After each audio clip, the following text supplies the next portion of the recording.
understand version control within a dot control environment is the idea that this is when we use all those, for folks that see versioning within Documenta or within Alfresco, those .0 versus .1. What we see with a lot of clients is the .0 indicates this was system generated, approved, potentially effective document. The .x, or the .1, 2, 3, that means, hey, that's an iteration that's in draft. Okay, so that's the way that, hey, just quickly looking at a document, I can tell whether it's a document I should be using or not. We typically look for clients to start with the 0.1 document, which is a little bit different. Most people think, oh, the first version is going to be a 1. Well, a 1 isn't approved yet until it goes through the approval cycle. But only the system is the one that can promote to the .0. And so that's something that, when you start thinking about what you can do with share out of the box, hey, anybody can promote to anything. These are things that we kind of back off for our controlled document groups. And then typically what most clients do is the .x version or the draft versions, they will delete those once the final one's approved. And that deals with, there's some legislation there as well as just clutter, which is, hey, that .x is a draft. We didn't go that way. We don't want necessarily that found for discovery of, hey, you should have done X, Y, Z or something else. So a lot of times people will delete those. How it ties into workflow is all of that numbering really drives a lot of the workflow. So when a document, is effective in being used by the manufacturing process, somebody might edit the document. That creates kind of that .x version. But then if I route it for approval, I really want it to be that .x version, but I want it to say pending approval. So anybody who looks at the document knows, hey, wait a minute, this one's being changed.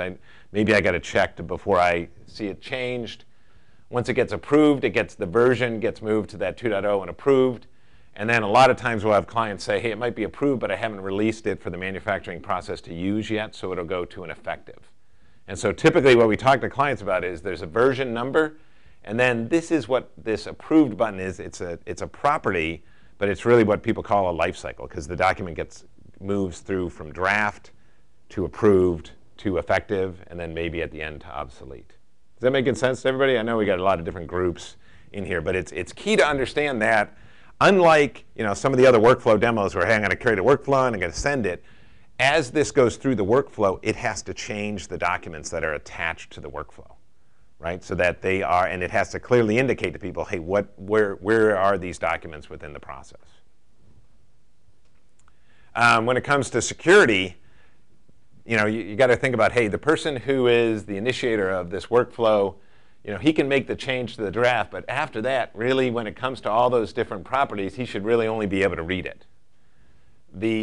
Typically, folks will have a dot control group that can write at any point in time in here. But then when it comes to approvers, read, and then consumers, really, we don't want them to see draft. We don't want to see superseded or obsolete. They can only maybe just look at what the effective or the approved ones are. So we really want to make sure our security is tightly tied to as that document moves. So what I illustrate this is I'm going to get into more of the workflow, which is I think what people want to hear about. Understand the effect that it has on the documents. The workflow really drives all these changes in documents and drives our security. And for our clients, we do a lot of work in the pharmaceutical industry.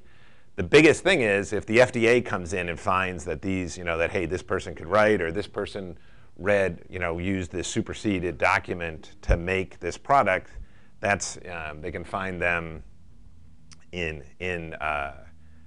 usually it's a consent decree or something like that. So it's very important to make sure that, hey, from a manufacturing process, we're following good manufacturing practices.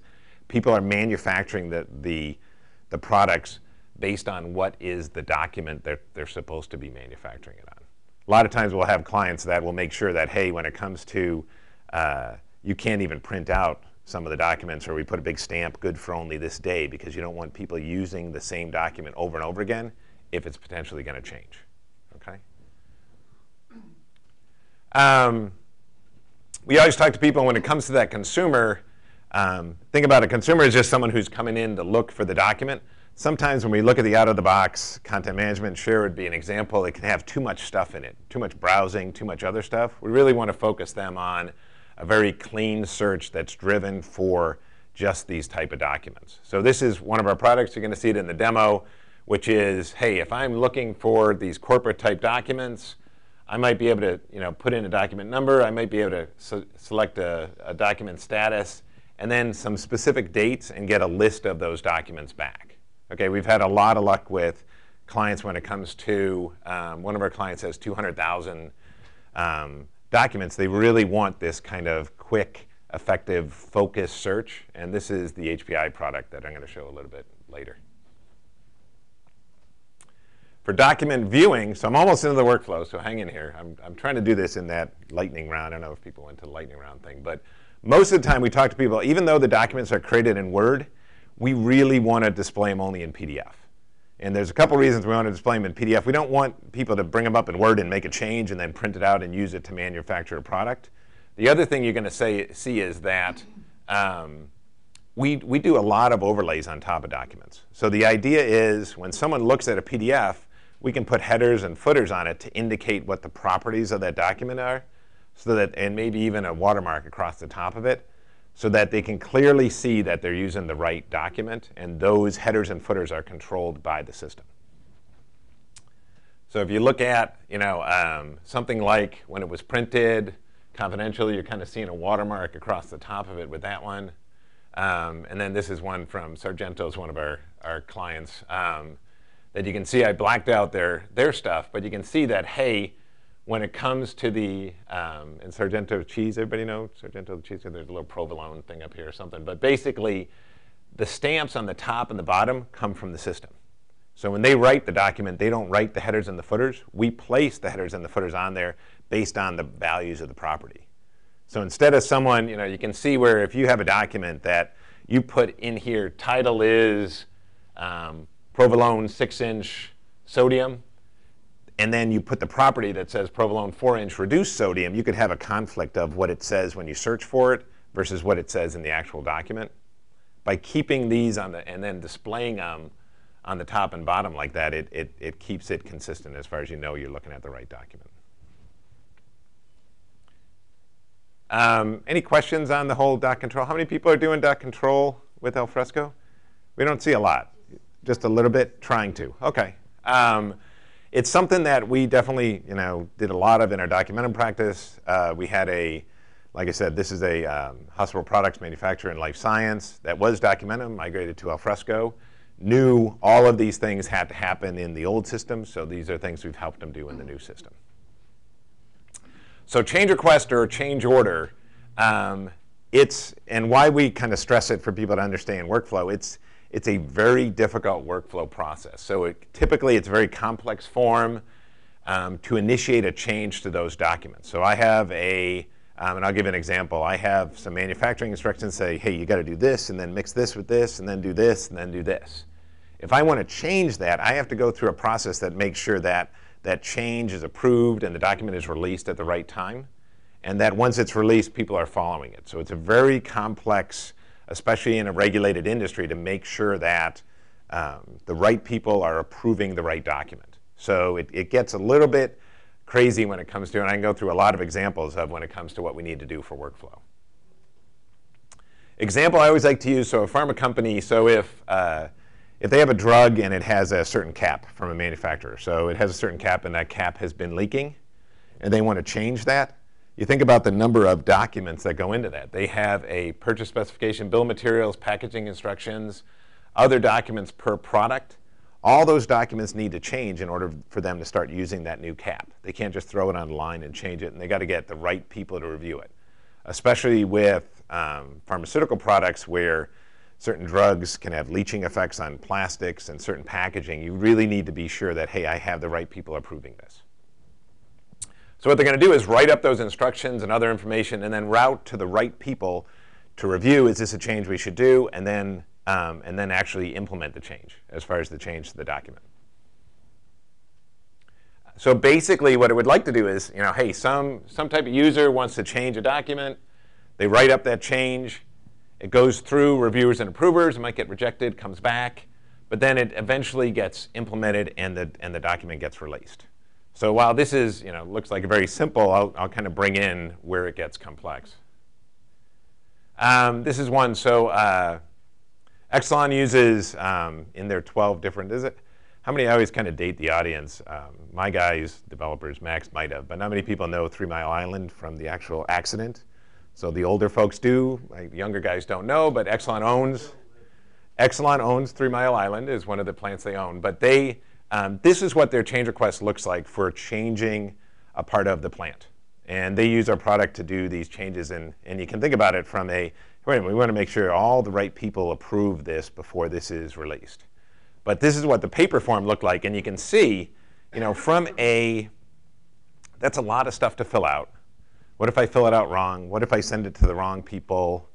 How many times does it iterate through that process? Right? And especially from an ad hoc workflow side, am I going to guess the right people to send it to? So what we talk a lot about is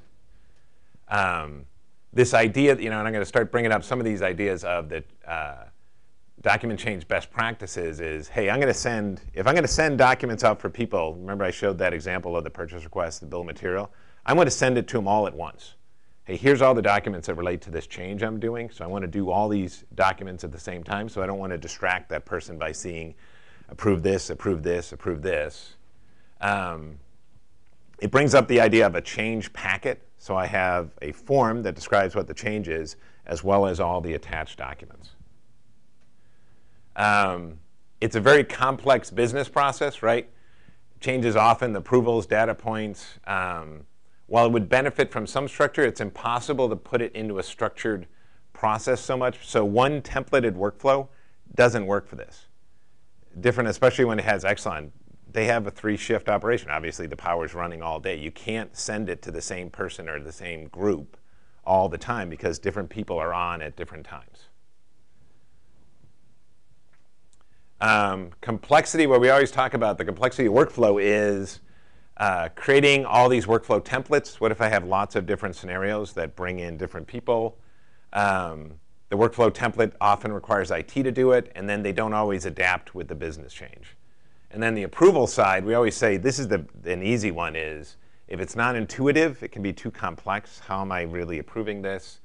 And then one thing we've seen, we've done a lot of signature reduction efforts, is sometimes people tend to go, hey, I'll just send it to everybody to approve, rather than we had one client that had an average change request got approved by 12 people, so it was taking 2 weeks. And they were saying, wait a minute, we did a little bit of work with them, and it came up to a lot of the stuff in here. We were able to reduce it to 4 people, hence it was able to go a lot quicker, but making sure it's the right 4 people, rather than those 4 people are included in those 12, but we needed reasons to exclude those 8, rather than just include everybody. Challenge from the workflow side is, I showed you that form. How do I fill it out? It's complex. Who needs to approve? Where is the format in the process? And how often does that form change?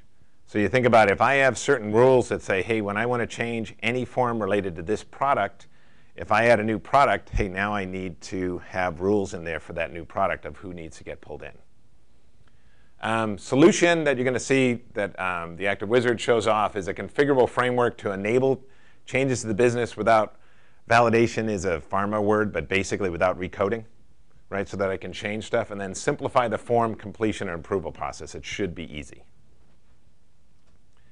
We always talk about, everybody seen TurboTax or Tax Cut or some of those? IRS form is a complex form, right? They give you that quick wizard button to just ask you questions that fill it out for you. That's the same way we've gone about trying to attack this whole change request, and a lot of our form and workflow is, can we give you an intelligent process that as you answer it, completes the, fills out where the workflow needs to go, as well as fills out what can be a very complex form. And then the last thing is, we try to say, hey, can I put a lot of that knowledge, whether it comes to impact analysis, questions that identify other questions, right? So if I always tell people, if I have a simple change, like an editorial change, where I'm going to just change one word, I don't really need to get lots of other people involved in that. I might need just the doc control group to do that.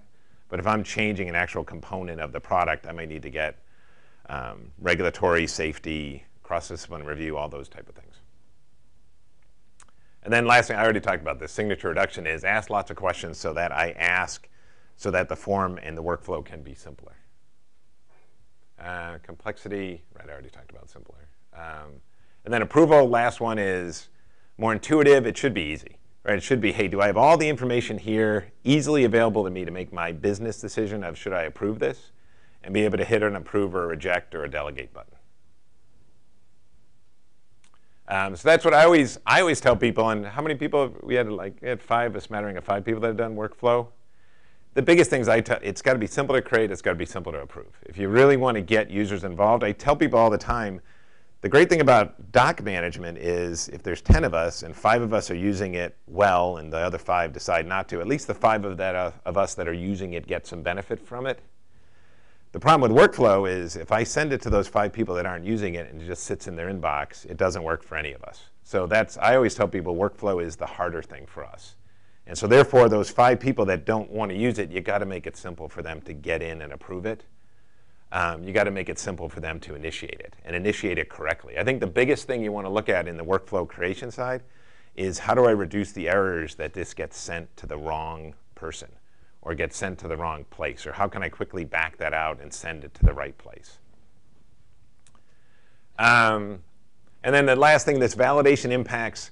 We always kind of think, if I'm going to put business rules in there, I want business users to be able to massage those rules. So those should be user configurable rather than system configurable. All right, so what you're going to see, and I'm going to go through the demo a little bit. This is, and I didn't put any slides. You can come talk to us later if you want to know how the Active Wizard works underneath the covers. It's all XML-based, stored in Alfresco. But each one of these questions is part of the XML that says, OK, here's the questions I'm asking. Low, medium, high. What's the date? Well, regulatory affairs. What's the type of change?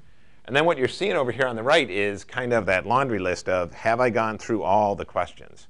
And what we do is when people answer a question that leads to another question, you're going to see another item appear and another item appear, just like that tax cut or that TurboTax. OK?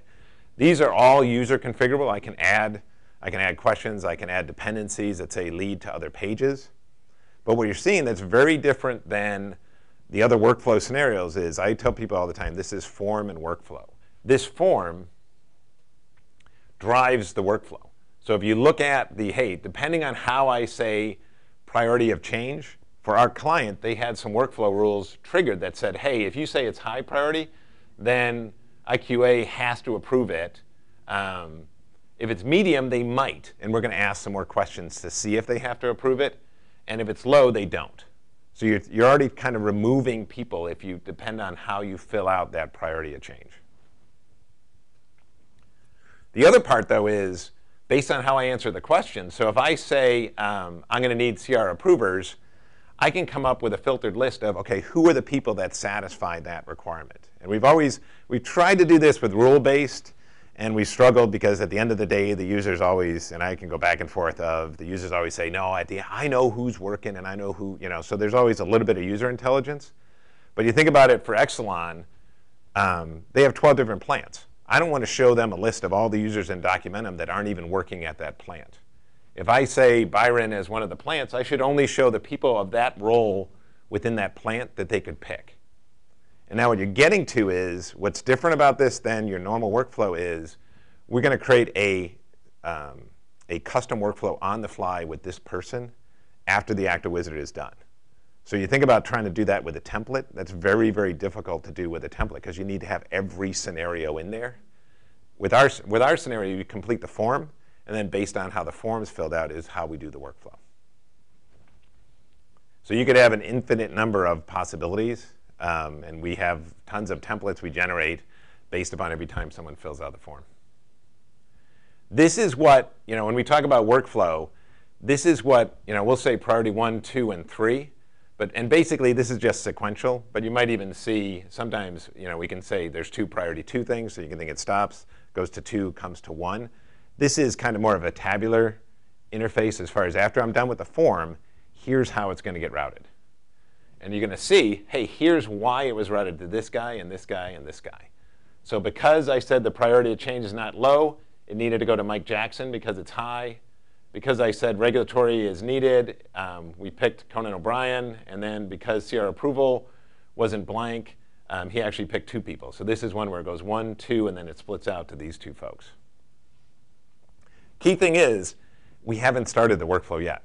This is after I'm filling out the form, I get this feedback back of, hey, here are the people that are going to approve it. Did you fill out the form right? If I see too many people on there, like, well, this change shouldn't be going to George, I can hit the back button, change the form, and then come back to this point. You're going to see that in the demo. That makes sense, everybody? I know I'm the last guy before lunch, so I'm trying to buzz through this a little bit. Like I said, assignment of reviewers may just pick the reviewers, and then feedback. I'm going to show a little bit of both the review and approval cycle. In the review cycle is typically when we let people annotate a little bit. So the review cycle is, hey, you sent this to me. I'm going to give you an example of, hey, I'm kind of concerned about this within annotation. We're using our Open Annotate product for that, as well as workflow comments. Approval process, right? User picks the approvers. And then a common approval practice, running one or more documents, capturing signatures. I'm going to show what anybody using electronic signatures within their workflow? I can show you what we do for a validated approach for electronic signatures. And then this is our approval interface. So what we always talk to folks about is, look, I'm looking at what that form looks like. And in this case, we rendered it into PDF. And then here's, based on why I got it, here's the things that I can do. And so you can look and say, hey, I can delegate, I can complete the approval, I can reassign, I can view the audit events or workflow status. I can also see all the documents that are attached. I can maybe annotate it. We always talk to people, this should be in user, I want a zero training type approach. They should be able to come in here and understand what delegate means, and then we'll prompt them for what delegate means. If they say complete approve, we'll prompt them for what they need to do to complete the approval. This is a little bit of multi-doc. So we always kind of say, look, if I'm going to route things, let's route them all.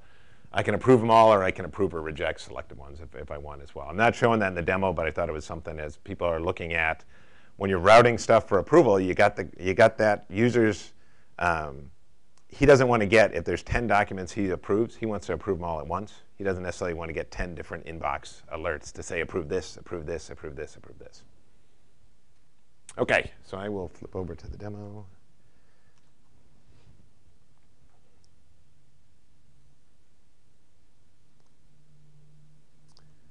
OK, so this is HPI, runs on top of Alfresco. We're going to start with a search.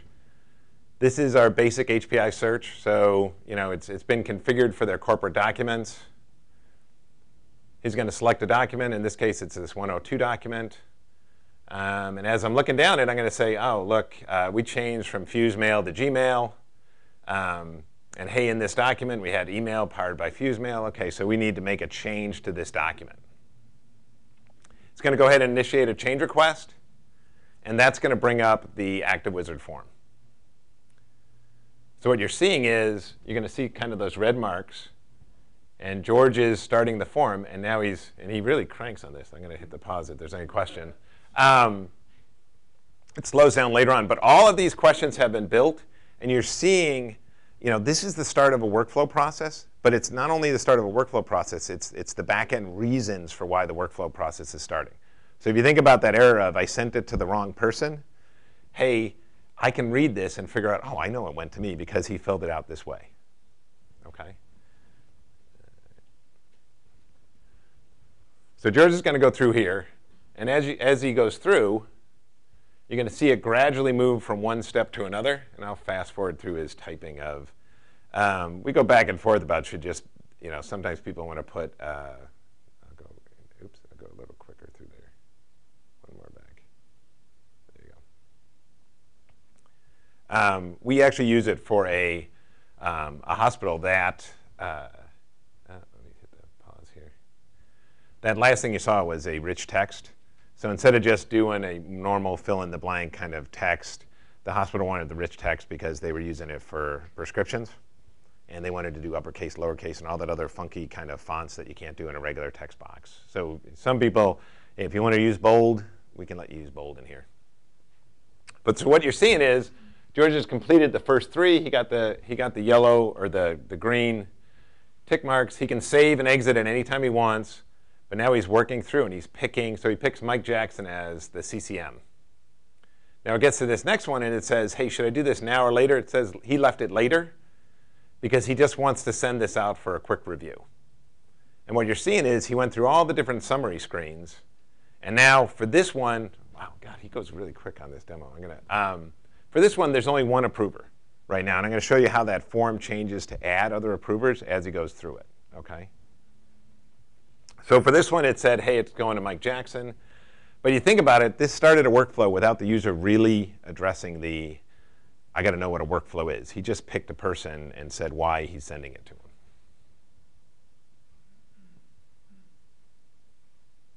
There you go.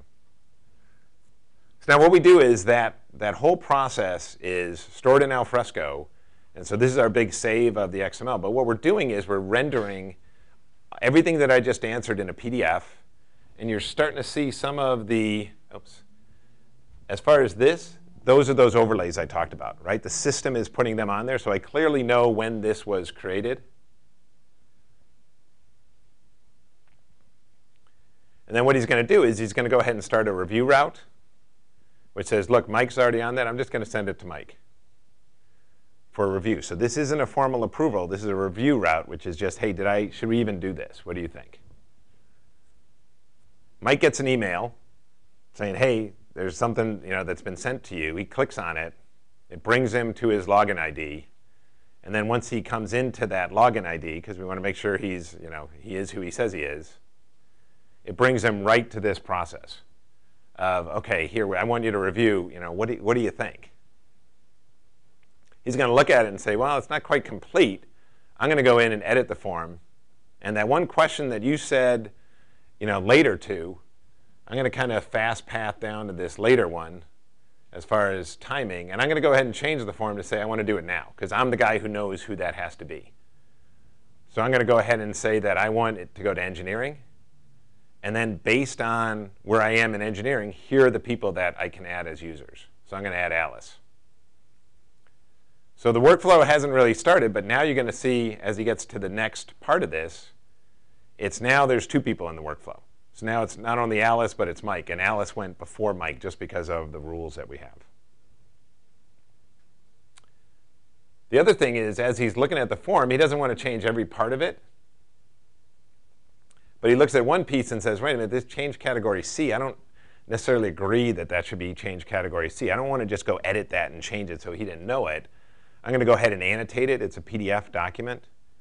And so we're bringing up our Open Annotate tool here, which works on PDF and is browser-based, so that he can put an annotation on top of that letter C to say, hey, this should be a B instead of a C, or are you sure?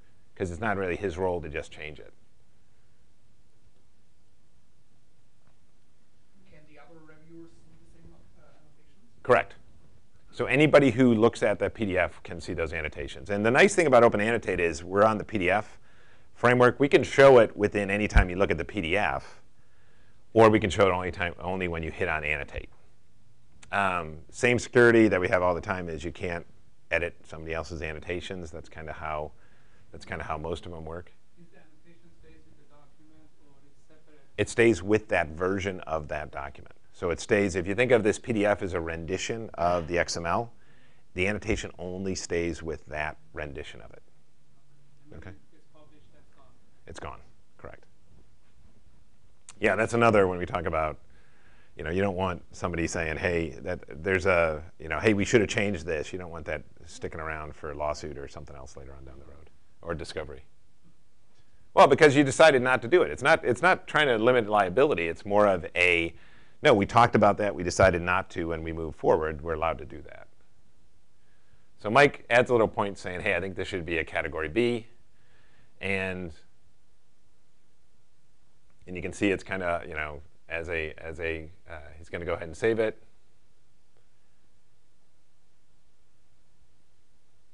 You can see we have that little, hey, this indicates it's annotated. He submits it. It's done with review. Now it comes back to the initiator, who is George. George gets an email saying, hey, something came back to you. We like the email, especially when you get to mobile. People check emails, can jump in there and do things. He's going to look at the annotations, kind of see who reviewed it. He can look at everything, of knowing where it is. He can go look at the annotation, kind of look and say, oh, this should have been a B, okay. You can see it in annotation summary. Sometimes if there's lots of them, we let people print out so they can see what pages, especially if you have big documents. He's going to jump back into the form, change it. And this is the dynamic part about it is, when he changes it to a B, if we had other workflow rules or something else kind of triggered from that, we would prompt him with other pages saying, hey, you need to fill this out. He goes ahead and finishes it. And now he says, okay, I got what I wanted to. I'm going to go ahead and start an approval route. And this is a little bit different than an approval route. You're not going to see annotation on there. You're not allowed to annotate while you're approving stuff. We really don't want that feedback. Most clients don't. He can look at the status to see, hey, it's Alice and Mike were the two people that it automatically generated. And so now if I come in as Alice, I have an inbox. I go to the inbox. I get to see the form. I get to see things I can do. And for this case, this is going to be, she's going to say, hey, it looks good. This is a change I think we should do. I'm going to go ahead and complete the approval. And this is where we're asking for the electronic signature. So how many people have done anything with electronic signature in the past? So. From most of the time with our life science customers, the retyping your username and password is enough to count for an electronic signature as long as you maintain strict control of your password, right? And so they have some stuff to make sure that we don't need to do the retinal scan or some of the other stuff. But you're seeing, hey, look, it's pretty easy for them to figure out what they need to do. And we've seen workflow systems where the approve is actually a forward, or they're not, how are they prompted, or you forgot to jump into the document and sign it with some electronic sign thing. This is just approve, and then they type this in. We're going to use our ability to overlay to put that electronic signature on the document itself, so you're going to see that in a second as well. So now people can see that it was approved. We always ask, are you sure? I think that's a common one. But now if you look at the status, it says, hey, she's approved, and now it's pending Mike Jackson. And you can see all of the pieces that went through this, right, from here it's been reviewed, it's been approved. Mike would get an email. I think we're going to skip the email here, but he would come in, see something in his inbox for that form. He can delegate, so I think I'm going to show delegate in here as far as if he allows that. If he wanted to, we could say, okay, okay, I'm going to go ahead and delegate it to George. But you're seeing this, now we're generating this signature page so people can clearly see in that system generated that it was signed off by Alice before. Mike's going to go ahead and complete his approval. And typically, we're showing the change request by itself. Typically, it would have documents attached to it, too, that they would be approving at the same time. Okay. You're seeing, like it shows, the approved up here on the change request itself, as well as the signature down here. I know that's a fairly quick demo. The great thing about screen cams is I can rewind or show other stuff. We can always show it to folks afterwards. Any questions on any of the demo? Did it make sense? We always talk to people, so background, this is showing how I can look at the two different versions. There's B with the signatures, here's C without. A lot of these interface things come from years of working with clients on what this interface should look like. Some of our marquee clients, FedEx uses it for 400 different corporate forms. As I was showing you the different pages, we had an implementation for Johnson & Johnson where they had 100 potential optional pages that got brought in for a change control. So we've used it for very, very complex workflow. We're excited now to be offering it on top of Activiti and Alfresco.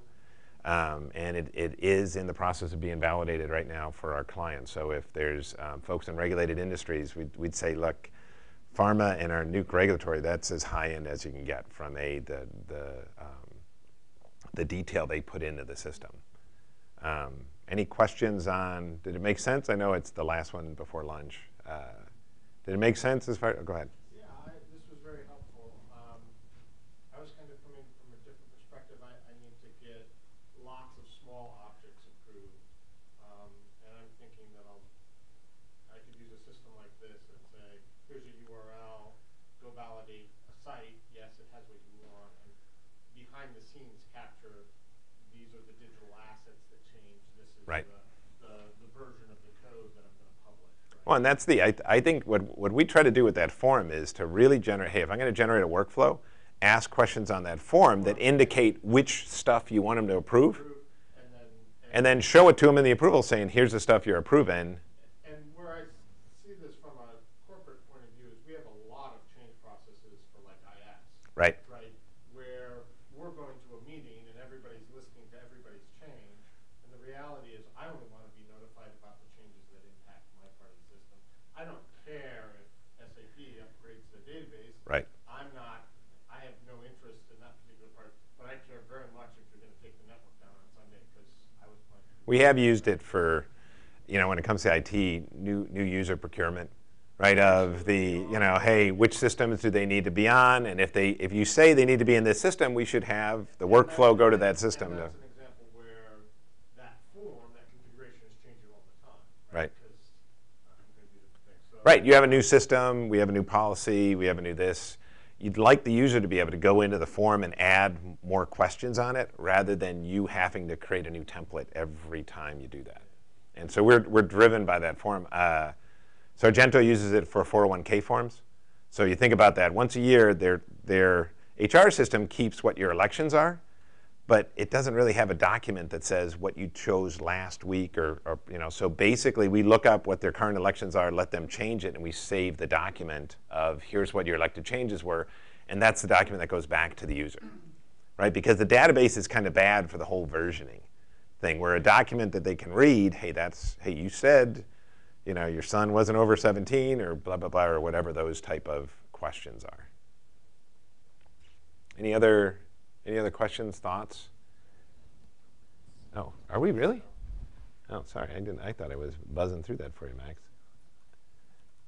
Okay, so Max is going to talk a little bit about specifically how it's a little bit different from some of the stuff we had to do with Alfresco. Yeah. So I'm Max. I'm a developer with TSG. Thanks, do you want to put the mic on? Oh, oops. Sorry. And while we're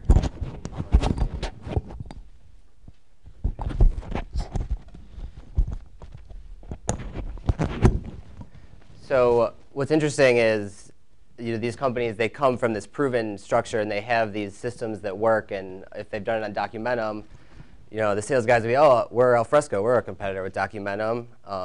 We can do that. If you can do it on Documentum, we can do that. So then they come to me and say, all right, make that work. So basically our development challenge here was, let's handle this lifecycle stuff. Let's control the security. Let's move this document through the different stages of the lifecycle, setting metadata and security around that. And we were able to do that through behaviors hooked to aspects. As we put an aspect on or off a document, we can fire off any number of changes to the metadata or the security. And what that allowed us to do is significantly consolidate the code so that if you go in and make a change to it in Share, or if you do it in our custom interface, you don't have to worry that the security didn't get applied correctly. And so then we had this interesting challenges with the dynamic workflow. We have infinite workflow possibilities, and we want to drive that from the form. How do you do that? In the past, we've done it by dynamically deploying or building and deploying a template to the repository. And you kind of saw that if you were at the Kickstart demo or yesterday. That's one solution. But the cons of that is you lose the reporting capabilities behind having a single template that you can say, oh, how many times was this workflow routed? How fast did it move from initiation to completion? How many workflows were rejected? That sort of thing. If you're deploying a new template every time, you lose that reporting capability. Activiti really allowed us to make this significantly simpler because we used a single template and ran different sub-processes depending on the rules that were tripped in the form. So I kind of want to show that template. This is the single workflow template that we have deployed.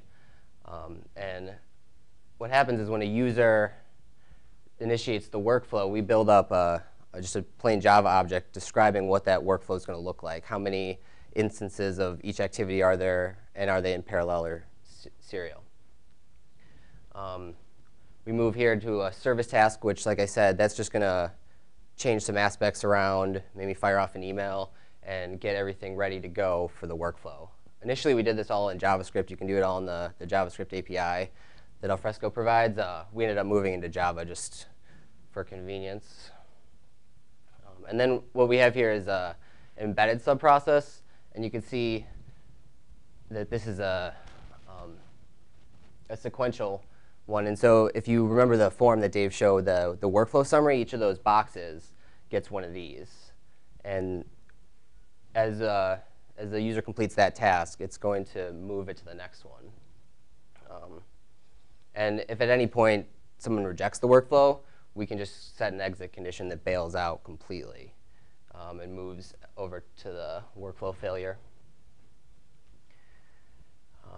So once the user's inside the workflow, there's some more service tasks that set up additional things. And then because of we're running now a parallel workflow inside that subprocess, we had to move out to a standalone subprocess just because we saw some issues with the embedded one, or embedded inside an embedded one.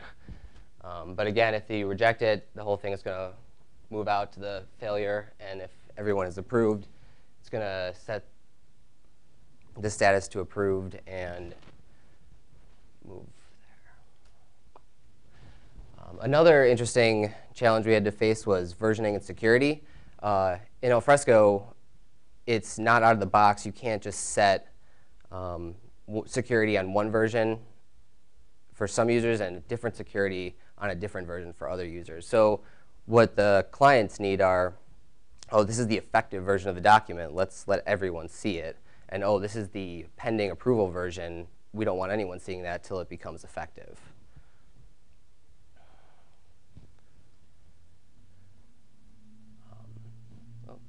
Didn't mean to go far.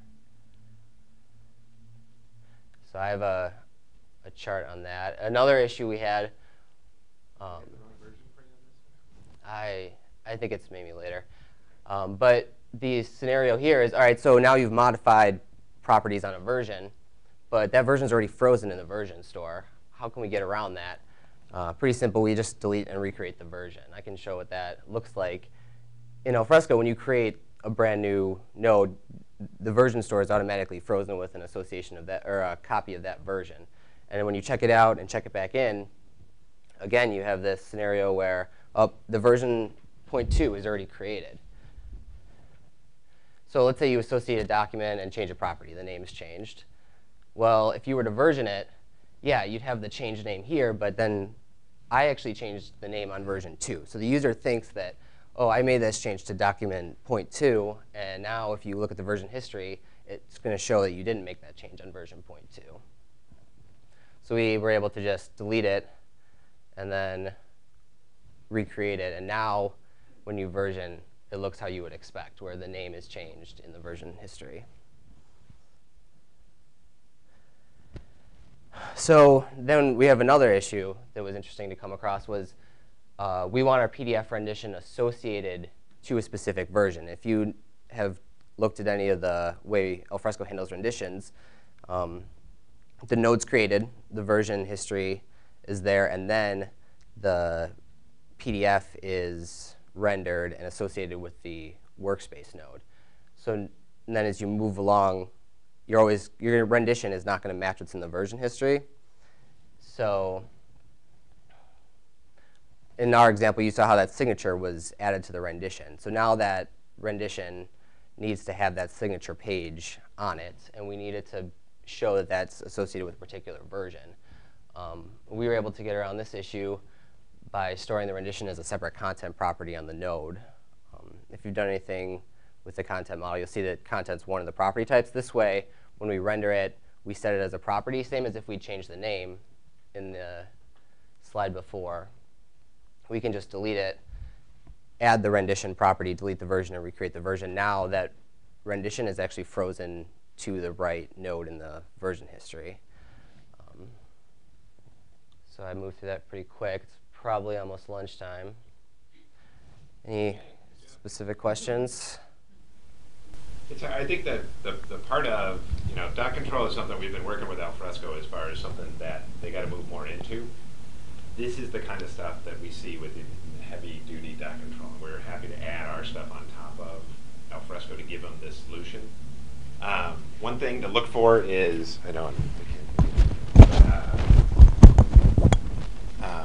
a lot of what you saw is available. Here's a mobile approval. But a lot of what you saw is available on from our website if you go into this Learning Zone button. Oops. And if I was connected to the web, that would really be helpful.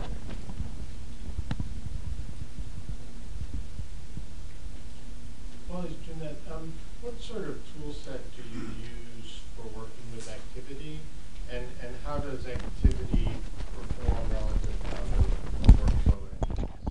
We've seen it's great. Compared to the stuff we've done on Documentum, it's so much faster because Documentum is pushing everything out to the Java method server, and that gets executed whenever the method server feels like executing it.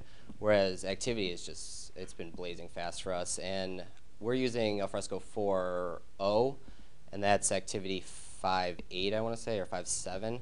But I think in Activity 5.10, they've made significant performance enhancements. They did a pretty extensive blog post benchmarking, so we're excited to see how it runs on 5.10. I was wondering how do you manage scenarios that you updating the workflow, making changes to it, and then pushing it to it. Do you have like some sort of regression test to make sure it doesn't break the existing functionality? Well, so like essentially change control on the workflow itself. Change control on the workflow itself. So Yeah. basically, when we're changing a form, which the form is what drives the workflow, we have version control on the form itself. So when you change the form, you check it in, check it out. Then within our administrative interface, and we can show you later on, is we give you the ability to kind of test, hey, does it still work the way it's supposed to work? So pretty much what a lot of times what we have clients do is they need to, it's not so much revalidate as it is reconfirm that it's still working the way it wants to work. So if, for example, I added a new product, and therefore that asked a new question, therefore that generated a new person, we would have them verify that that step worked and complete that in a normal kind of change control process. So they manually have to go through the exercise? Well, they don't have to go through the validation exercise of the system, but they do have to prove that, hey, I made this, I made this change. They could fill out a change control for changing our system too.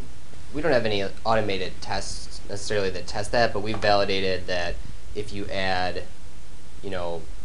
activities sequentially or parallel, and if you go back and change that, we've validated that all that works. And all that's doing is just updating the Java object in the background of the workflow that the workflow is coming from. So if at any point the workflow cancels, though, a new one is started with a new object and a new definition, so that route's going to change. And that's one thing that folks have liked is you see all the detail they put into the form. If the form gets rejected, they version that form, hit the restart button, and it does it all again. So as opposed to having to build the workflow from scratch, the form is preserved where they can just hit the button again. So like you saw, he changed it from C to B, or if that had resulted in different workflow, the workflow engine kicks that off the right way. And that form is stored in Alfresco? Correct. Or are you using that as the repo?